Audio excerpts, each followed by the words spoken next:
2000 సంవత్సరాలకు ముందు సిరియా దేశం దాని యొక్క ముఖ్య పట్టణము దమస్కు ఎప్పటిలాగానే సూర్యుడు ఉదయించాడు.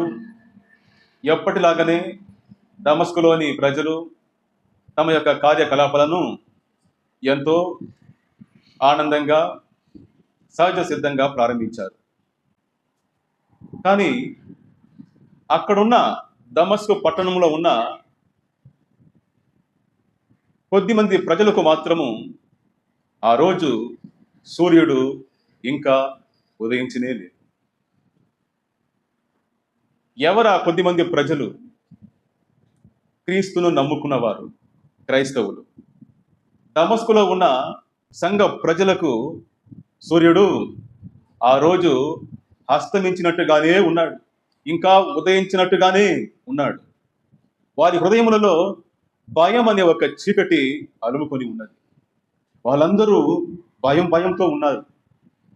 కొంతమంది అయితే మోట్లు సర్దుకొని ఎక్కడికైనా పారిపోదామని సిద్ధపడుతూ ఉన్నారు.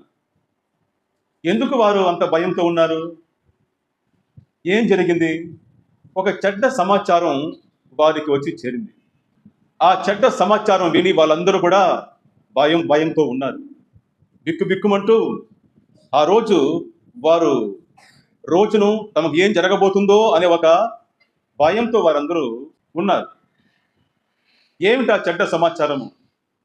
సౌలు అనే ఒక క్రూర మృగము, ఒక మత ఉగ్రవాది తమను బంధించి తీసుకుని వెళ్ళడానికి వస్తున్నాడు, తమను అరెస్ట్ చేయడానికి వస్తున్నాడు అనే చెడ్డ సమాచారమే ఆ సమాచారం. ఆ సౌలు యొక్క సమాచారాన్ని విని దమస్కులోని క్రైస్తవులందరూ కూడా భయంతో ఉన్నారు. అసలు ఎవరు ఈ సౌలు? ఎందుకు ఆయన అంటే వీరికి ఇంత భయం?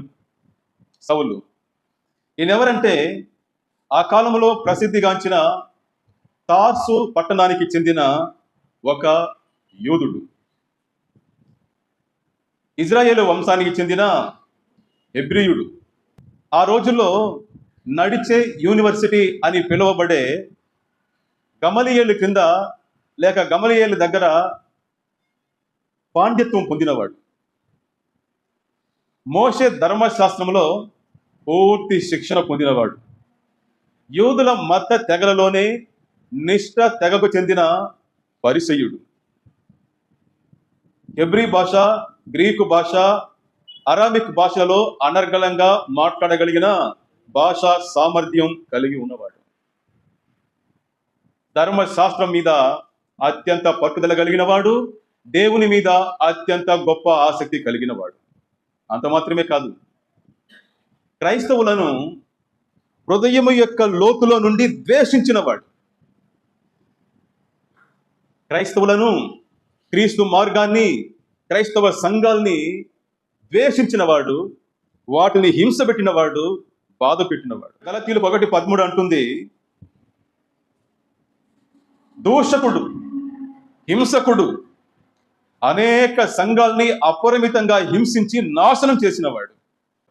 1 తిమోతి 1:12 అంటుంది, దూషకుడు, హింసకుడు, హానికరుడు. ఎలాంటి వాడు? దూషకుడు, హింసకుడు, సంఘాల్ని, క్రైస్తవుల్ని హింస పెడుతున్నవాడు, హానికరమైన వాడు. అతని యొక్క ఎంట్రీ బైబిల్లో, సౌలు యొక్క ఎంట్రీయే చాలా భయంకరంగా ఉంటుంది. స్టీఫెను రాళ్లతో కొట్టి చంపుతూ ఉన్నప్పుడు వారికి సమ్మతించి వాళ్ళ వస్త్రాలకు కాపలా కాసి, మీరు వెళ్ళి వాడిని కొట్టి చంపండి. ఎవరిని? స్టెఫనును కొట్టి చంపండి. యేసు అంట అతను మరణాన్ని గెలిచి బతికాడంట, జీవిస్తున్నాడంట, ఆయన అద్భుతాలు చేస్తున్నట్ట. వాళ్ళు కొట్టి వాడిని చంపండి అని చెప్పి స్టెఫను యొక్క చావును సమ్మతించి అతన్ని చంపేవారికి సహాయం చేసినవాడు. అతని ఎంట్రీ అలాగే స్టార్ట్ అవుతుంది. క్రైస్తవుల్ని హింస పెట్టే ఒక సీన్లోనే సౌలు యొక్క ఎంట్రీ స్టార్ట్ అవుతుంది. సౌలునే మనం ఇప్పుడు ఏమంటున్నాము? పౌలు అంటున్నాము. నేను సౌలు అంటాను, కొన్నిసార్లు పౌలు అంటాను. పౌలు అన్నా ఒకరే. దీన్ని మీరు గుర్తుపెట్టుకోవాలి. ఆ తర్వాత 8వ అధ్యాయం 1-3 చూడండి. ఆ కాలమందు యెరూషలేములోని సంఘమునకు గొప్ప హింస కలిగినందున అపోస్తలులు తప్ప అందరూ యూదయ సమరయ దేశముల యందు చెదిరిపోయిరి. భక్తిగల మనుషులు స్టెఫను సమాధి చేసి అతని గూర్చి బహుగా ప్రలాపించిరి. సౌలైతే, బాగా గమనించండి, సౌలైతే ఇంటింటకొచ్చి పురుషులను స్త్రీలను ఈడ్చుకొని పోయి చెరసాలలో వేయించి సంఘమును పాడు చేయుచుండేను. సంఘాన్ని ఏం చేస్తున్నాడు? పాడు చేస్తున్నాడు. క్రైస్తవ మార్గాన్ని అనుసరిస్తున్న స్త్రీలను పురుషులను ఈడ్చుకొని వచ్చి వారిని చెరసాలలో వేయించి సంఘాల్ని పాడు చేస్తా ఉన్నాడు. 22:4 తనే చెప్తాడు. అపోస్తలుల కార్యములు 22:4, ఈ మార్గమందున్న పురుషులను స్త్రీలను బంధించి చెరసాలలో వేయించుచు మరణము వరకు హింసించినవాడు. వాళ్ళ సత్యంత వరకు వాళ్ళు హింస పెట్టినవాడు. ఎవరిని? ఈ మార్గమందు, ఆ మాట గమనించండి, ఈ మార్గమందు అనగా క్రైస్తవ మార్గాన్ని స్వీకరించిన వారిని, క్రీస్తుని అనుసరిస్తున్న వారిని ఏం చేస్తున్నాడు? బంధించి చెరసాల్లో వేయించి వారు సచ్చేదాకా వారికి అన్నం పెట్టకుండా నీళ్లు పెట్టకుండా వాళ్ళని హింస పెట్టి చంపేస్తున్నాడు. ఇంకా 26:9 అంటాడు, నజరేయుడైన యేసు నామమునకు విరోధముగా అనేక కార్యములు చేశాడు. యేసయ్యకు విరోధముగా, ఆయన పేరుకు విరోధముగా అనేక పర్యాయములు సమాజ బంధువులన్నిటిలో వారిని దండించి వారు దేవ దూషణ చేయనట్లు బలవంత పెట్ట చూచి తిని, మరియు వారి మీద మిక్కిలి క్రోధము గలవాడనై ఇతర పట్టణాలు కూడా వెళ్ళి వారిని హింసించి చుట్టిని. ఎంత కోపం చూడండి అతనికి. మిక్కిలి క్రోధము గలవాడనై, యేసు అంటే చాలు విపరీతమైన కోపం వస్తుంది సౌలుకి. క్రైస్తవులను చూస్తే అట్నే మండుతుంది. సంఘాలను చూస్తే ఏ మాత్రం సహించలేదు. కాబట్టి వారిని పట్టి బంధించి దేవ దూషణ చేయనట్లు వారిని బలవంత పెట్టాడంట. అంటే యేసయ్యను దూషించు, యేసయ్యను దూషించండి. అతడొక పాపి, నేరగాడు, అందువల్ల సిలువలో అతన్ని కొట్టి చంపారు. అతడు పునరుత్థానం పొందలేదు, మరణాన్ని గెలిచి లేవలేదు అని యేసయ్యను దూషించమని ప్రజల్ని, క్రైస్తవుల్ని బలవంతం పెడుతూ ఉన్నాడు. అది చాలదన్నట్టు ఇప్పుడు మనం 9వ అధ్యాయానికి వస్తాం. అదే మనకి ఈరోజు ధ్యానానికి కేంద్రం. సౌలు 9:1 నుండి, సౌలు ఇంకను ప్రభు యొక్క శిష్యులను బెదిరించుటయును హత్య చేయుటయును తనకు ప్రాణాధారమైనట్టు. చూసారా? ప్రభు యొక్క శిష్యులను బెదిరించాలి, వారిని చంపాలి, అదే తనకు ప్రాణాధారం. నా ప్రాణానికి ఆధారం ఏమిటంటే క్రైస్తవులు ఒక్కడు ఉండకూడదు ఈ భూమి మీద, సంఘం ఒక్కటి ఉండకూడదు. వారు సత్యంత వరకు, వాళ్ళ చివరి శిష్యుడు సత్యంత వరకు నా ప్రాణము నిలవదు ఈ భూమి మీద. వాళ్ళు చస్తేనే నా ప్రాణం బతుకుతుంది. నా ప్రాణం ఉండాలంటే ఆ క్రైస్తవులు సావాలి, ఒక్కడు బతకూడదు. ఎంత కసి, ఎంత క్రోధం క్రైస్తవుల మీద, క్రీస్తు మీద ఈ సౌలుకి.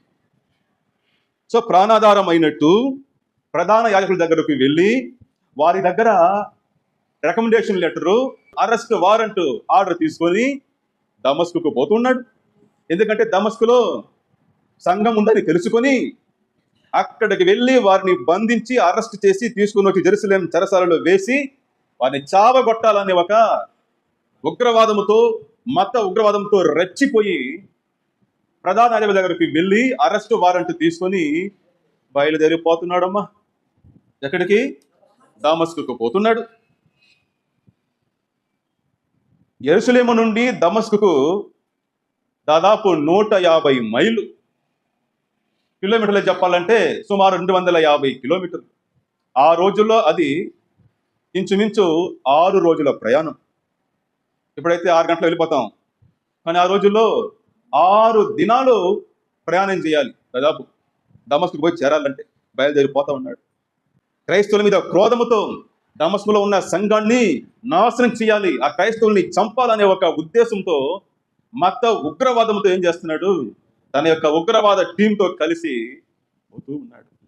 ఇక్కడ వాక్యం అంటుంది, మిట్ట మధ్యాహ్నము అనగా మధ్యాహ్నం కూడా రెస్ట్ తీసుకోకుండా, మామూలుగా మిట్ట మధ్యాహ్నం అంటే మంచి ఎండ ఉంటుంది, అప్పుడు రెస్ట్ తీసుకోకుండా ఏం చేస్తున్నాడు? ఎక్కడ ఆగకుండా పోతానే ఉన్నాడు. రెస్ట్ తీసుకోలే, నిద్రపోలే, రాత్రి నిద్రపోలే, పగులు రెస్ట్ లేదు. ఏం చేస్తున్నాడు? వేగంగా పోతూ ఉన్నాడు. వాళ్ళ దగ్గరకు వచ్చారు. దమస్కు పట్టణం వాళ్ళకి కనిపించింది. దమస్కు అంటే దేశం దాటి దేశం పోతున్నాడు సిస్టర్. ఊరు దాటి ఊరు కాదు, రాష్ట్రం దాటి రాష్ట్రం కాదు, దేశం దాటి దేశం వెళ్తున్నాడు. ఆ క్రైస్తవుల మీద ఎంత కసి, ఎంత కక్ష చూడండి. అతనికి పోతూ ఉన్నాడు. అతని ఆ దమస్కు పట్టణం కనబడింది. దగ్గర వచ్చేసింది. అదే దమస్కు పట్టణం. ఒక్కడు తప్పించకూడదు, అందరినీ ఈరోజు చంపేయాలని వారికి చెప్తూ నడవండి నడవండి అని చెప్పి నడుస్తూ ఉన్నారు. సౌలు యొక్క కాళ్ళు చూడండి, వేగంగా నడుస్తూ ఉంది. కసితో, కక్షతో, క్రోధముతో, క్రైస్తవుల మీద పగతో రగిలిపోతూ వెళ్తూ ఉన్నాడు. ఆ కాళ్ళు వేగంగా నడుస్తూ నడుస్తూ నడుస్తూ నడుస్తూ దమస్కు సరిహద్దులో అడుగు పెట్టబోతున్నాడు. అకస్మాత్తుగా ఆకాశం నుండి ఒక వెలుగు, గొప్ప వెలుగు, సూర్యుని తేజస్సు కంటే అత్యధికముగా ప్రకాశించే ఒక వెలుగు సౌలు చుట్టూ ఆవరించేసింది. హల్లెలూయా, హల్లెలూయా. సౌలు చుట్టూ ఆవరించేసింది. ఆ వెలుగు దెబ్బకు కింద పడ్డాడు, చచ్చాడు. సచ్చాడు కాదు, అంతవరకు ఉన్న సౌలు చచ్చాడు. హల్లెలూయా. అంతవరకు ఉన్న పాత సౌలు ఆ వెలుగు యొక్క దెబ్బకు నేల మీద పడ్డాడు. చూడండి 4వ వాక్యం. అప్పుడు అతడు నేల మీద పడ్డాడు, పడడంతో చచ్చాడు. పాత సౌలు చచ్చాడు, కింద పడిపోయాడు. ఆ వెలుగు నుండి ఒక స్వరం వస్తా ఉంది, ప్రేమ స్వరం, యేసయ్య స్వరం వస్తా ఉంది. సౌలా, సౌలా, నన్ను ఎందుకయ్యా హింస పెడుతున్నావు? సౌలా, సౌలా, నన్ను ఎందుకయ్యా హింస పెడుతున్నావు? నన్ను ఎందుకు హింస పెడుతున్నావు? వెంటనే సౌలు అడిగాడు, ప్రభువా, నువ్వు ఎవరు? హెబ్రీ భాషలో ఒక స్వరం అతనికి వినిపిస్తా ఉంది. ఆ వెలుగులో నుండి యేసుక్రీస్తు యొక్క స్వరం.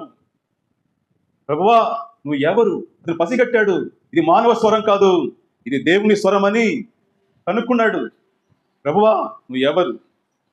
యేసయ్య చెప్పాడు, నీవు హింసిస్తున్న యేసును నేనే.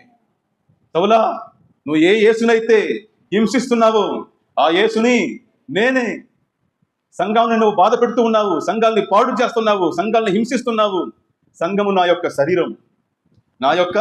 శరీరము సంఘము. నువ్వు నన్ను బాధ పెడుతున్నావు, నన్ను హింసిస్తున్నావు. ఆ ప్రేమ స్వరము, ఆ దైవ స్వరము అతని యొక్క గుండెల్లోనికి, హృదయంలోనికి చొచ్చుకుని వెళ్ళింది. ఇప్పుడు సౌలు అడుగుతున్నాడు, 22:10 వాక్యం అంటుంది, ప్రభువా, ఇప్పుడు నేను ఏమి చెయ్యవలెను? ఆమేన్. ఇప్పుడు నేను ఏమి చెయ్యాలయ్యా? ఇప్పుడు నేను ఏమి చెయ్యాలి? ఆ మాట తెలియపరుస్తూ ఉంది. సౌలు హృదయం మారిపోయింది. ఇప్పుడు ఏం చెయ్యాలన్నా? ఏం చేయడానికి వచ్చాడు? క్రైస్తవుని బంధించడానికి వచ్చాడు. కానీ ఇప్పుడు ఏమడుగుతున్నాడు? ఇప్పుడు నేను ఏం చెయ్యాలి అని అడుగుతున్నా. అంటే అర్థం ఏమిటి? మనసు మారిపోయింది. దేని కొరకు వచ్చాడో దాన్ని వదిలేసినాడు. తన హృదయాన్ని, తన జీవితాన్ని యేసయ్యకు పరిపూర్ణంగా సమర్పిస్తున్నాడు.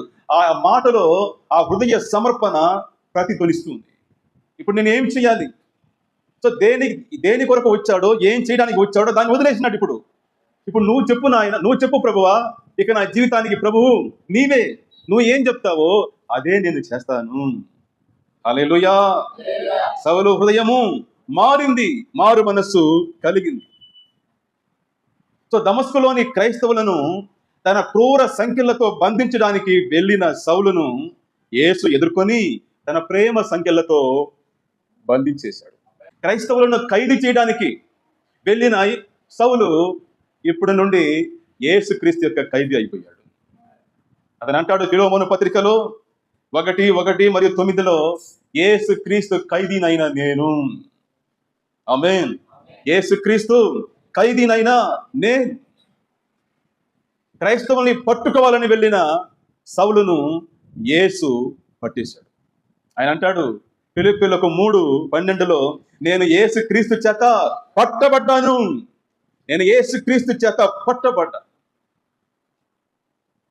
నేనేం చేయాలయ్యా, నేనేం చెయ్యాలి ప్రభువా? ఇంతవరకు నా జీవితం వేరు, నాకు ఇష్టమైనది చేశాను, ఇక నుండి నీ చిత్తం ఏదో అదే నేను చేస్తాను. ఇప్పుడు నేను ఏం చేయాలి ప్రభువా? యేసయ్య అన్నాడు, 26:18 వాక్యం అంటుంది, లేచి నీ పాదము మోపి నిలువు. లేచి, కింద పడ్డావు కదా, లేచి నీ పాదములు మోపి నిలువు. కదా సిస్టర్, నేల మీద నుండి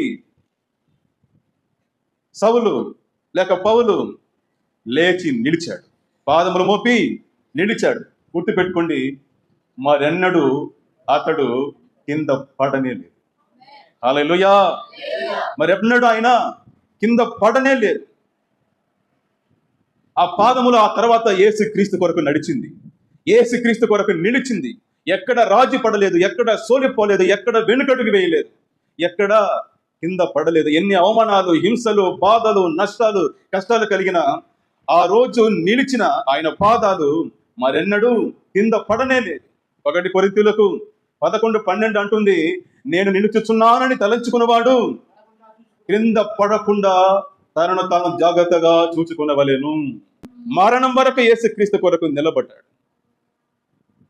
ఆయన ముందు కష్టాలు, శ్రమలు, శోధనలు, మరణము, నిందలు, అవమానాలన్నీ కింద పడిపోయింది, కానీ ఈయన మాత్రం క్రీస్తులో దృఢంగా నిలబడ్డాడు మరణము వరకు. 1 కొరింథీయులకు 11:1 అంటాడు, నేను క్రీస్తును పోలి నడుచుకున్నట్లు మీరును నన్ను పోలి నడుచుకునుడి.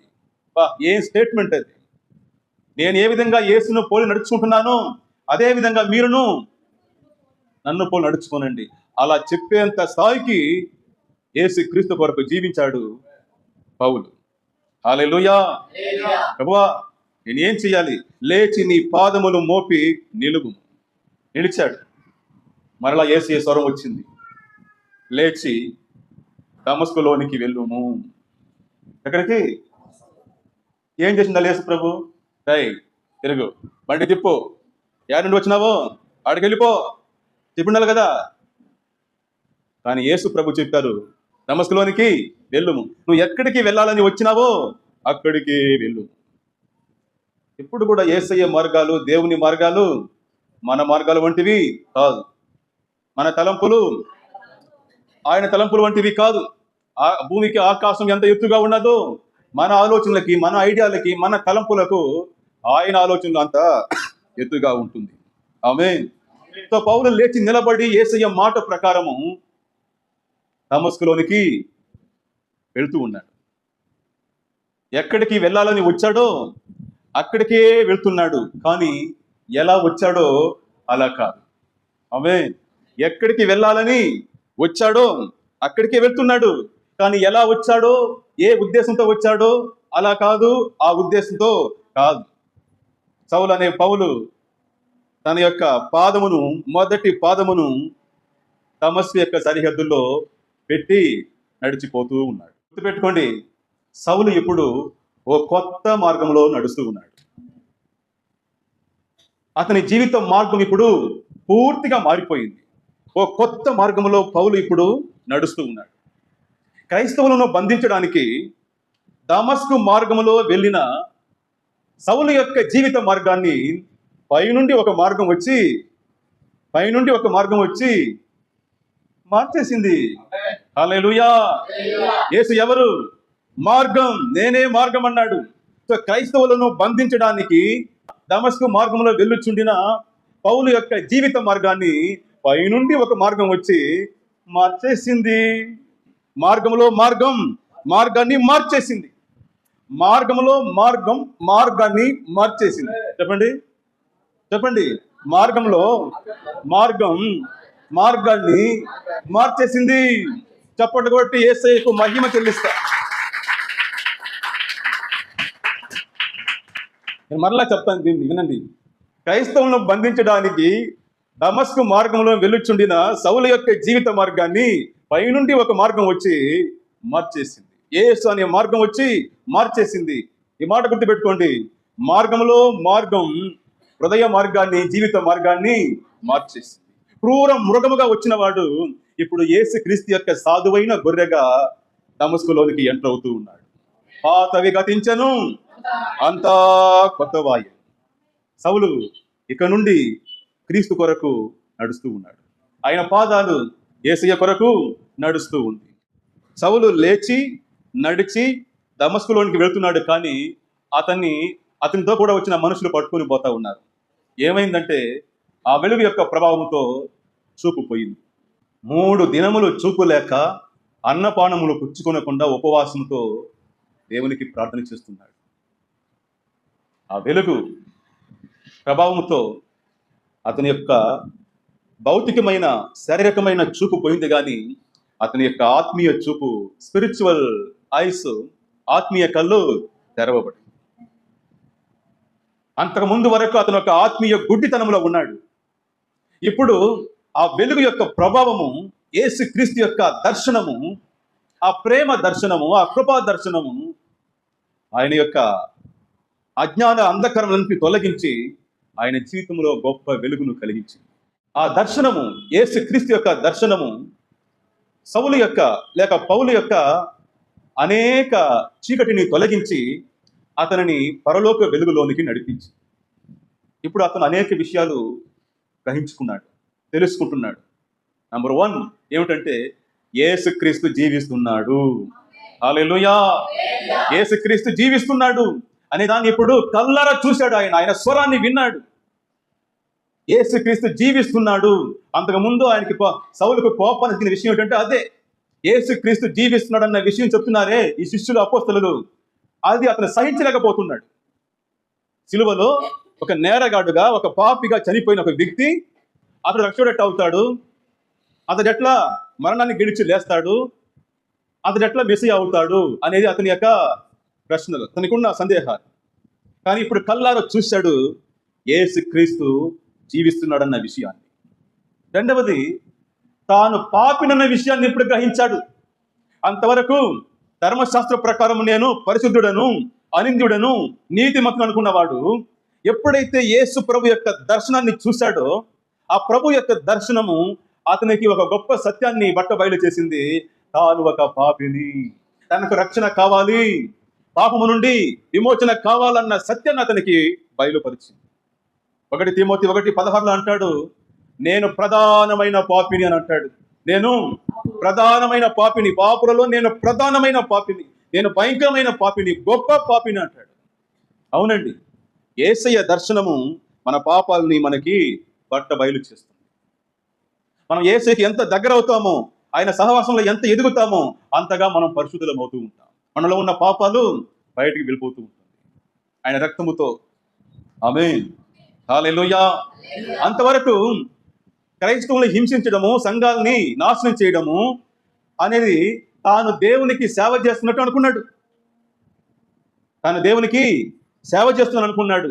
కానీ అప్పుడే తెలిసింది సౌలుకి తాను నిజంగా దేవుని బాధ పెడుతున్నాడు అన్న విషయం. ఎంతమంది లేదు ఆ విధంగా? ఈరోజు చాలా మంది ప్రభువును నమ్ముకొని ప్రభు కొరకు జీవిస్తానంటూనే యేసయ్యను బాధ పెడుతూ ఉన్నారు, యేసయ్యను అవమానపరుస్తూ ఉన్నారు. ప్రభుకి సేవ చేస్తానంటూనే సంఘాన్ని పాడు చేస్తున్నారు తప్పుడు ఉపదేశాలతో, తప్పుడు ప్రవర్తనలతో. నేను యేసయ్యను నమ్ముకుని ఉన్నాను, యేసయ్య నా దేవుడు అని చెప్తూనే ఆయన మీద పరిపూర్ణ నమ్మకం పెట్టుకొని ఉండడం లేదు చాలా మంది. సౌలు అంతవరకు తాను దేవునికి సేవ చేస్తాను అనుకున్నాడు, కానీ వాస్తవానికి అతడు దేవుని మనసును బాధ పెడుతూ ఉన్నాడు అన్న విషయాన్ని అతడు గ్రహించాడు. ధర్మశాస్త్రము కంటే యేసు నుండి వచ్చే కృప ఒక మనిషికి అవసరమన్న సత్యాన్ని గ్రహించాడు. ప్రమాణము కంటే కృప గొప్పదన్న విషయాన్ని గ్రహించాడు. పాత నిబంధన కంటే యేసు తెచ్చిన కొత్త నిబంధన గొప్పదన్న విషయాన్ని గ్రహించాడు. ఇప్పుడు అతని జీవితంలో యేసు క్రీస్తే సెంటర్ పాయింట్ అయ్యాడు. హల్లెలూయా. ఇప్పుడు ఆయన జీవితంలో యేసు క్రీస్తే కేంద్రం అయ్యాడు. ఫిలిప్పీయులకు 3:7-11 అంటాడు, యేసు క్రీస్తుని గురించిన జ్ఞానమును పొందుట నిమిత్తమై నాకు కలిగిన ఆధిక్యతలు, గొప్పతనాలు, భాగ్యాలు అన్నిటినీ, నా మతము, నా కుటుంబము, నా మత బోధకులు, నా జాతి, నా దేశము నాకు ఇచ్చిన ఆధిక్యతలన్నిటినీ నేను పెంట కుప్పగా ఎంచుకున్నానన్నాడు. అంతకుముందు ఆయన గురించి మనం తెలుసుకున్నాం. ఎంత గొప్పవాడు, పరిసయ్యుడు, భాషా పాండిత్యం కలిగిన వాడు, గొప్ప డాక్టరేట్ పొందినవాడు, డాక్టర్ పాల్ అని చెప్పేంతగా గొప్ప చదువు చదివినవాడు. కానీ అతని యొక్క మతము, అతని యొక్క కుటుంబము, అతనికి ఇచ్చిన ఆ ఆధిక్యతలు, భాగ్యములన్నింటినీ కూడా అతను ఏమంటున్నాడు ఇప్పుడు? అవన్నీ నష్టముగాను, పెంట కుప్పగాను ఎంచి తిని, యేసే నాకు శ్రేష్టమైన వాడు. హల్లెలూయా! యేసే నాకు శ్రేష్టమైన వాడు. క్రీస్తును ఎంతగా ద్వేషించాడో, ఆ తర్వాత, ఆ దర్శనం తర్వాత క్రీస్తును అంతగా ప్రేమించాడు. దానికన్నా కూడా ఎక్కువగా ప్రేమించాడు. పౌలు ఇప్పుడు చూపు లేక అన్నపానములు తీసుకున్నాక 3 రోజులుగా తన పాత జీవితాన్ని తలుచుకొని ఏడుస్తూ, కృంగిపోతూ, మారు మనసు పొందుతూ ఆ కృపా దర్శనాన్ని గురించి ఆలోచిస్తూ ఉన్నాడు. సంఘటన ఇలా ఉండగా దృశ్యం ఇప్పుడు అక్కడి నుండి చేంజ్ అవుతుంది. దమస్కులో యేసు ప్రభు ఇంకొకరి దర్శనమిస్తున్నాడు. ఇప్పుడు ఆయన పేరేం పేరు? అననీయ. అననీయ అని ఒక శిష్యుడు దమస్కులో ఉన్నాడు. అతడు ప్రార్థన చేస్తున్నప్పుడు ప్రభు దర్శనమందు అననీయా అని పిలువగా అతడు, ప్రభువా ఇదిగో నేనున్నాను. బైబిల్లో నాకు నచ్చిన మాటల్లో ఇదొకటి. కొంతమంది భక్తులు దేవుడు దర్శనంలో పిలిచినప్పుడు వారు స్పందించిన విధానము నా మనసును అట్నే ఆకట్టుకుంటుంది. అననీయా అన్నప్పుడు, ప్రభువా ఇదిగో ఉన్నానయ్యా. సమయాలు దేవా నీ దాసుడు ఆలకిస్తున్నాడు, ఆజ్ఞయిమ్ము, సెలవిమ్ము. యాకోబు చిత్తం ప్రభువా, చిత్తం ప్రభువా, అంతా నీ చిత్తమే. అననీయా అని పిలవగానే ఇదిగో ఉన్నాను ప్రభువా. మీరు చెప్తారా? దేవుడు మిమ్మల్ని పిలిచినప్పుడు ఉన్నాను ప్రభువా చెప్తారా? ప్రభువా వెయిట్ చేయండి, ఇంకా నేను రెడీ కాలేదు అంటారా? దేవుని మాటకు మనందరూ ఎలా స్పందించాలి? ఓకే ప్రభువా నేను ఉన్నాను, నువ్వు చెప్పింది చేస్తాను, అంతే. వేరే ప్రశ్న, వేరే ఆలోచన లేదు. నువ్వు ఏం చెప్తావో అది చేస్తాను. అననీయా ఉన్నాను ప్రభువా. అననీయా, ఇక్కడ తిన్నని అనే ఒక వీధి ఉంది. అక్కడ యూదా అని అక్కడ ఉన్నాడు. వారింటికి సౌలు అని అక్కడ వచ్చి ఉన్నాడు అన్నాడు. అంతే. సౌలా వచ్చేసినాడా? నీకు స్తోత్రం ప్రభువా, నన్ను కాపాడడానికి వచ్చి చెప్పినావు ఈ మ్యాటర్. ఇప్పుడే బయలుదేరేస్తాను, ఇల్లు ఖాళీ చేసి, ఊరు ఖాళీ చేసి పారిపోతాను. ముందుగానే చెప్పావు తండ్రి, నీకు స్తోత్రమయ్యా అని ఉంటాడేమో. నేను అక్కడ రాయలేదు, మీ దగ్గర కూడా పట్టారు. నేను అట్ట ఫీల్ చేస్తా, అట అనుకుంటా. నేను అనుకుంటా వచ్చేసినాడా, చాలా టెన్షన్ అయినా ముందుగానే చెప్పిన నేను పారిపోతాను.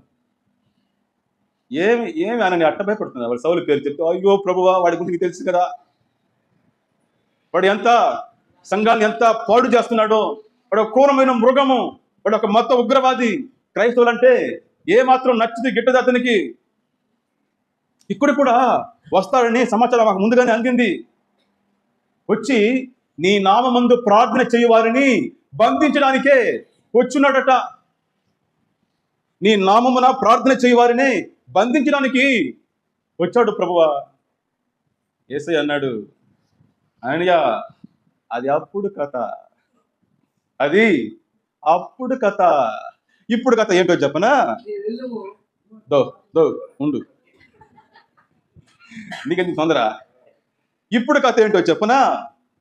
అతడే నా నామమున ప్రార్థన చేస్తున్నాడు.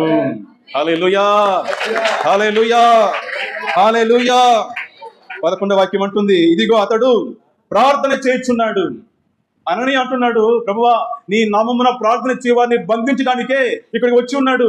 యేసయ్య అన్నాడు, అననీయ అది అప్పుడు కథరా, ఇప్పుడు కథ ఏంటో చెప్పనా? అతడే ప్రార్థన చేస్తున్నాడు. ఆ రోజు స్టార్ట్ అయిన ఆ ప్రార్థన జీవితం ఎన్నటికీ ఆగలేదు. ప్రార్థనా వీరుడయ్యాడు సౌలు. ప్రార్థనా వీరుడయ్యాడు సౌలు. పౌలుగా యేసయ్య కొరకు ప్రాణం పొయ్యే వరకు జీవించాడు. నువ్వు వెళ్ళి అతన్ని దర్శించి అతని మీద చేతులుంచి ప్రార్థన చేయి, నేను పరిశుద్ధాత్మనిస్తాను, అతడు నా కొరకు గొప్ప పాత్రగా ఉండబోతున్నాడు. నా కొరకు, సంఘం కొరకు అతడు చాలా బాధలు పడబోతున్నాడు, హింస అనుభవించబోతున్నాడు. ఏ సంఘానైతే హింసించాడో ఆ సంఘం కొరకు అతడు హింసలు పాలవబోతున్నాడు. నా కొరకు అతడు నేను ఏర్పరచుకున్న సాధనమై ఉన్నాడు, పాత్ర అయి ఉన్నాడు, నువ్వు ధైర్యంగా వెళ్ళాడు. వెంటనే అననీయ దేవుని మాటకు లోబడి వెళ్ళి 17వ వాక్యం అంటుంది, అననీయ వెళ్ళి ఆ ఇంట ప్రవేశించి అతని మీద, అంటే పౌలు మీద చేతుల్లోంచి, సౌలా సహోదరుడా, చాలు సౌలా సహోదరుడా. ఏం మాట అండి! బైబిల్ నాకు చదువుకుంటూ వెళ్ళిపోకూడదు, అక్కడక్కడ ఆగి కొంచెం ఆలోచించాలి. ఆయన అంటున్నాడు, సౌలా సహోదరుడా. ఇంతకుముందు అన్నాడు, అయ్యా వాడు భయంకరమైన వాడు, ఉగ్రవాది అన్నాడు. కానీ దేవుని మాటను నమ్మాడు. వెళ్ళి సౌలా సహోదరుడా. ఏం బంధం అండి అది! సహోదరుడా అని పిలవడం, బ్రదర్ సిస్టర్ అని పిలవడం ఎంతో గొప్ప ఘనత. ఎవరైనా నన్ను సార్ అంటే వద్దని బ్రదర్, సార్ అనకండి, బ్రదర్ అనండి. నాకు సార్ కన్నా బ్రదరే గొప్ప గౌరవం. బ్రదర్ అంటే ఏమర్థము? యేసయ్య సహోదరుడు, యేసయ్య సహోదరుడు. సార్ అంటే దూరంగా పెట్టేస్తాయి నన్ను. బ్రదర్ అంటేనే చాలా ఇష్టం. అది గొప్ప గౌరవం, గొప్ప ఘనత. సౌలా సహోదరుడా, నువ్వు వచ్చిన మార్గంలో నీకు కనబడిన యేసుక్రీస్తు నాకు దర్శనమిచ్చాడు అని చెప్పి అతని కొరకు ప్రార్థన చేశాడు. వెంటనే అతని కంటి నుండి పొరలు వంటి కింద రాలింది, చూపు, కళ్ళు ఓపెన్ అయ్యింది. హల్లెలూయా! సౌలు ఇప్పుడు కొత్త ప్రపంచాన్ని చూస్తున్నాడు. ఆమేన్. కొత్త ప్రపంచంలో దేవుని రాజ్యంలో ఎంటర్ అవుతున్నాడు. అప్పుడు 18వ వాక్యం అంటుంది, దృష్టి కలిగి లేచి బాప్తిసము పొందాను. యా అమ్మా, అర్థం చేసుకోండి. బాప్తిసం ఎప్పుడు తీసుకున్నాడు సౌలు? మారు మనసు పొందిన వెంటనే, 3 రోజుల్లోనే, జస్ట్ 3 రోజుల్లోనే యేసయ్య వాక్యాన్ని విన్నాడు, యేసయ్య దర్శించాడు, వాక్యం విన్నాడు. 3వ రోజే బాప్తిసం. అది నిజమైన విశ్వాసము, అది నిజమైన మారు మనసు, అది నిజమైన యేసు మీద ఉన్న ప్రేమ. నిజంగా దేవునికి మీరు లోబడేదిగా ఉంటే, దేవుని మాటకి విలువిచ్చేదిగా ఉంటే, యేసే దేవుడిని తెలుసుకున్న వెంటనే ఏం జరగాలి? బాప్తిసం జరగాలి. అక్కడ ఇక్కడ క్రైస్తవ లోకాన్ని పాడు చేసేశారు. బాప్తిసం అంటేనే భయపడి చస్తున్నారు అట్నే. కారణం ఏమిటి? కారణమేమి? వారికి దేవుని మీద విశ్వాసము లేదు, రవ్వైనా కూడా లేదు. ప్రత్యక్ష నిదర్శనం అది. బాప్తిసం నాకు వద్దంటే 2 కారణాలు. ఒకటి దేవుని మీద విశ్వాసం లేదు, ఇంకోటి ఏమిటి? పాపం చేయాలన్న కోరిక ఉంది. పాపం మీద కోరిక ఉంది. రెండవది దేవుని మీద విశ్వాసం లేదు.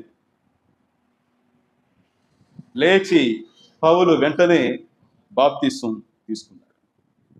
హల్లెలూయా! తర్వాత అతని జీవితం మారింది. చూడండి, పిమ్మట అతడు దమస్కులోనున్న శిష్యులతో కూడా కొన్ని దినములుండెను. వెంటనే సమాజ మందిరములలో యేసే దేవుని కుమారుడని ఆయనను గురించి ప్రకటించుతూ వచ్చాను. హల్లెలూయా! దమస్కులో వెళ్ళి క్రైస్తవులను హింసించాలని వెళ్ళిన వాడు దమస్కులో వెళ్ళి క్రీస్తును ప్రకటిస్తా ఉన్నాడు. యేసేరా మెస్సియా, ఆయనే రక్షకుడు, ఆయనే దేవుని కుమారుడు, యూదులారా మనం ఎదురు చూస్తున్న మెస్సియా ఆయనే అని ప్రసంగిస్తూ ఉన్నాడు. వినిన వారందరూ విభ్రాంతి నొంది, పురే యెరూషలేములో ఈ నామమును బట్టి ప్రార్థన చేయ వారిని నాశనం చేసిన వాడు ఇతడే కాదా? వారిని బంధించి కొనిపోవుటకు ఇక్కడ కూడా వచ్చి ఉన్నాడని చెప్పుకుని కదా. కానీ ఇతడేమి యేసయ్యే దేవుడు అంటున్నాడు, యేసే రక్షకుడు అంటున్నాడు. అమ్మా అయ్యా, అది అప్పుడు కథ, అది పాత కథ. కొత్త కథ ఏంటో చెప్పనా? ఏం లేదా చెప్పమంటారా? కొత్త కథ ఏంటో చెప్పనా? ఇప్పుడు అతడే యేసయ్యను ప్రకటిస్తా ఉన్నాడు. 22వ వాక్యం అంటుంది, అయితే సౌలు మరి ఎక్కువగా బలపడి ఈయనే క్రీస్తు అని రుజువుపరచు దమస్కుల కాపురం ఉన్న యూదులను కలవర పెడతా ఉన్నాడు. యూదులతో కలిసి క్రైస్తవుల్ని కలవరపెట్టేదానికి వచ్చినవాడు, గమనించండి, యూదులతో కలిసి క్రైస్తవులని కలవరపెట్టేదానికి వచ్చినవాడు ఇప్పుడు క్రైస్తవులతో కలిసి యూదుల్ని కలవర పెడుతున్నాడు. ప్లేట్ అట్నే, టేబుల్ అట్నే, రివర్స్ తిరిగిపోయింది అట్నే. ప్రేమ దర్శనం, క్రీస్తు యొక్క ప్రేమ దర్శనం పౌలు యొక్క జీవితాన్ని మార్చేసి, అగ్రిప రాజా ముందు నిలబడినప్పుడు పౌలు అంటారు, రాజా, ఆ రోజు ఆ ప్రభువు నాకు ఇచ్చిన దర్శనానికి నేను అవిధేయుడిని కాలేదు. ఆ దర్శనం నా జీవితాన్ని మార్చేసి. ఆ తర్వాత పౌలు 4 సువార్త ప్రయాణాలు చేశాడు. పాల్స్ మిషనరీ జర్నీ 4 సువార్త ప్రయాణాలు చేశాడు. సముద్ర ప్రయాణం అంటూ, నీళ్ళ మీద ప్రయాణము, నేల కాలినడకన ప్రయాణం అంటూ అనేక వేల కిలోమీటర్లు ప్రయాణించి సువార్తను ప్రకటించాడు. సువార్త మహావీరుడయ్యాడు. ఆమేన్. ఐరోపా, ఆసియా ఖండమంతా వెళ్ళి యేసు క్రీస్తును ప్రకటించాడు. అనేక సంఘాలను స్థాపించాడు. అంతకుముందు సంఘాలని పాడు చేసిన వాడు ఆ తర్వాత సంఘాల స్థాపన కొరకు తానే పాటలు పడ్డాడు, హింసలు పొందాడు, బాధ అనుభవించాడు, కొట్టబడ్డాడు. అంతకుముందు ధర్మశాస్త్రాన్ని ప్రకటించాడు, ధర్మశాస్త్రం కొరకు ఉగ్రవాదిగా ప్రవర్తించాడు. కానీ ఇప్పుడు దేవుని కృప యొక్క ప్రసంగికుడు అయ్యాడు. దేవుని కృప ద్వారానే రక్షణ అని ప్రసంగిస్తూ ఉన్నాడు. క్రీస్తు మీద, క్రైస్తవుల మీద ద్వేషంతో నిండిన హృదయము ఇప్పుడు క్రీస్తు ప్రేమ హృదయంగా మారిపోయింది. ఆయన హృదయం అంతా ఇప్పుడు దేవుని ప్రేమే కదా. క్రీస్తును అంతగా ద్వేషించిన వ్యక్తియే 1 కొరింథీ 13వ అధ్యాయంలో ప్రేమ కావ్యం రాస్తాడు. ఆ ప్రేమ గురించి, దేవుని ప్రేమ గురించి వర్ణించి ఉన్నాడు. ఏం అధ్యాయం అండి అది! ఆ అధ్యాయం రాసింది ఎవరు? ఎలాంటి పౌలు? ఒకప్పుడు ఎలాంటి వాడు? దూషకుడు, హింసకుడు, హానికరుడు, క్రీస్తుని, క్రైస్తవుని, సంఘాన్ని ద్వేషించి నాశనం చేస్తుండిన వాడు క్రీస్తు ప్రేమతో నింపబడ్డాడు, ప్రేమను ప్రకటించాడు. ఇదేనండి మారు మనసు. సౌలు యొక్క మారు మనసు అసలు సిసలైన మారు మనసు. అన్యులను ద్వేషించిన వాడు అన్యులకే అపోస్తలుడయ్యాడు. ఏం మార్పు అండి, ఏం మార్పు! 13 పత్రికలు సంఘానికి ఇచ్చాడు. క్రైస్తవ సంఘానికి, క్రైస్తవ లోకానికి 13 పత్రికలు ఇచ్చాడు. ఆ పత్రికలే లేకపోతే ఈరోజు క్రైస్తవము లేదు. అసలు ఈ రోమ పత్రిక ఉందే, క్రైస్తవ్యాన్ని బతికించింది ఆ రోమ పత్రిక. ఒకప్పుడు సంఘాల్ని పాడు చేస్తున్న వాని చేత దేవుడు సంఘాల్ని ఈ రోజు కూడా నడిపిస్తా ఉన్నాడు. ఈ దేవుని మహా గొప్ప కార్యం. పౌలు యొక్క మారు మనసును మనం క్షుణ్ణంగా పరిశీలిస్తే దేవునికి అసాధ్యమైనదంటూ ఏది లేదన్న విషయాన్ని మనకు బట్టబయలు చేస్తుంది. హల్లెలూయా! దేవుని కొరకు పరిగెత్తాడు, దేవుని కొరకు నడిచాడు.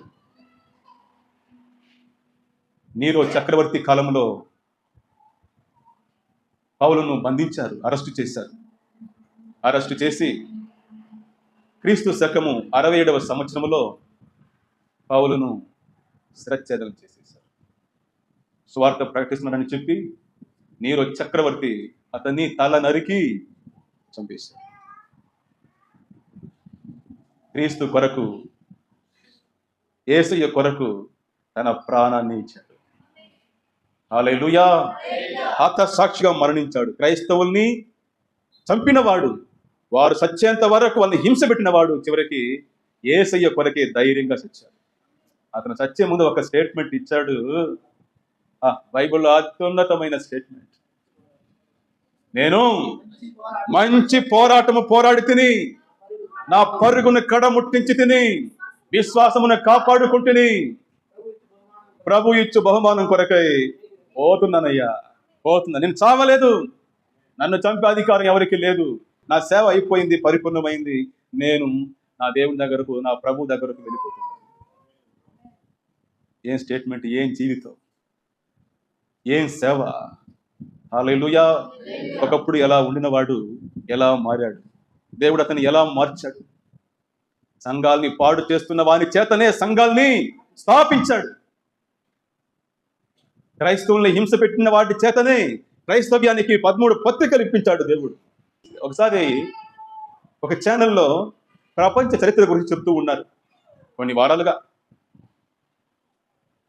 అక్కడ చెప్తూ ఒక మాట అన్నారు.